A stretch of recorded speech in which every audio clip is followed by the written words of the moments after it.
ಆತ್ಮೀಯ ವೀಕ್ಷಕರೇ, ತಮ್ಮೆಲ್ಲರಿಗೂ ಸ್ವಾಗತ. ವಿಡಿಯೋನ ಸ್ಟಾರ್ಟ್ ಮಾಡೋಣ. ಅದಕ್ಕಿಂತ ಮುಂಚೆ ನೀವು ಕೊಡುವ ಒಂದೇ ಒಂದು ಲೈಕ್ ನಮಗೆ ಸಪೋರ್ಟ್ ಆಗಿರುತ್ತೆ. ದಯಮಾಡಿ ವಿಡಿಯೋನ ಲೈಕ್ ಮಾಡಿ, ಅದರ ಜೊತೆಗೆ ನಮ್ಮ ಯೂಟ್ಯೂಬ್ ಚಾನಲನ್ನು ಕೂಡ ಸಬ್ಸ್ಕ್ರೈಬ್ ಮಾಡಿಕೊಳ್ಳಿ. ಸರ್ಕಾರದಿಂದ ಬರುವ DA/DROPS ಕುರಿತು ಎಲ್ಲ ಆದೇಶಗಳ ಬಗ್ಗೆ ಮಾಹಿತಿಯನ್ನು ತಮ್ಮೊಂದಿಗೆ ಶೇರ್ ಮಾಡಲಾಗುವುದು. ಸೊ ಹಾಗಾಗಿ please like, share and subscribe to my channel ವೀಕ್ಷಕರೇ.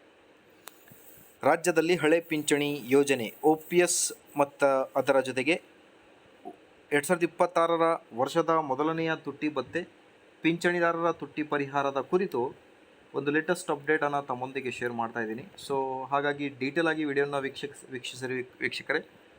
ಸೊ ಐ ಥಿಂಕ್ ನೀವು ಗಮನಿಸಿರ್ಬೋದು, ಭಾಳಷ್ಟು ಯೂಟ್ಯೂಬ್ ಚಾನಲ್ಗಳಲ್ಲಿ ಮತ್ತು ಸೋಷಿಯಲ್ ಮೀಡಿಯಾಗಳಲ್ಲಿ ಹಳೆ ಪಿಂಚಣಿ ಮತ್ತು OPS ಅದರ ಜೊತೆಗೆ ಹೊಸ DA ಕುರಿತು ಭಾಳಷ್ಟು ಇನ್ಫಾರ್ಮೇಷನನ್ನು AICPI ಸೂಚ್ಯಂಕ ಆಧಾರದ ಮೇಲೆ ಈ ವರ್ಷದ ಮೊದಲನೆಯ ತುಟ್ಟಿ ಭತ್ಯೆ ಮತ್ತು ತುಟ್ಟಿ ಪರಿಹಾರ ಕೇಂದ್ರ ಸರ್ಕಾರಿ ನೌಕರರಿಗೆ 3% ಏರಿಕೆ ಆಗಬಹುದು ಅನ್ನೋದ್ರ ಬಗ್ಗೆ ಅಂದಾಜಿಸಲಾಗಿದೆ. ಸೊ ಹಾಗಾಗಿ ಕೇಂದ್ರದ 1%ಗೆ ನಮ್ಮ ರಾಜ್ಯ ಸರ್ಕಾರಿ ನೌಕರರಿಗೆ 0.722% ಏರಿಕೆ ಮಾಡ್ತಾರೆ ಅನ್ನೋದ್ರ ಬಗ್ಗೆ ಕೂಡ ಮಾಹಿತಿ ಇದೆ. ಸೊ ಹಾಗಾಗಿ ಕೇಂದ್ರಕ್ಕೆ 3% ಅಂದರೆ ನಮ್ಮ ರಾಜ್ಯ ಸರ್ಕಾರಿ ನೌಕರರಿಗೆ 2% DA/DR ಜಾರಿ ಆಗಬಹುದು. ಅದರ ಜೊತೆಗೆ ಪ್ರಮುಖ ಬೇಡಿಕೆಗಳಲ್ಲಿ ಒಂದಾದ ಹಳೆ ಪಿಂಚಣಿ ಯೋಜನೆ ಕುರಿತು ಕೂಡ ಮಾಡ್ತಾ ಇದ್ದಾರೆ. ಆದಷ್ಟು ಬೇಗ ಜಾರಿಯನ್ನು ಮಾಡಬೇಕು ಅಂತ.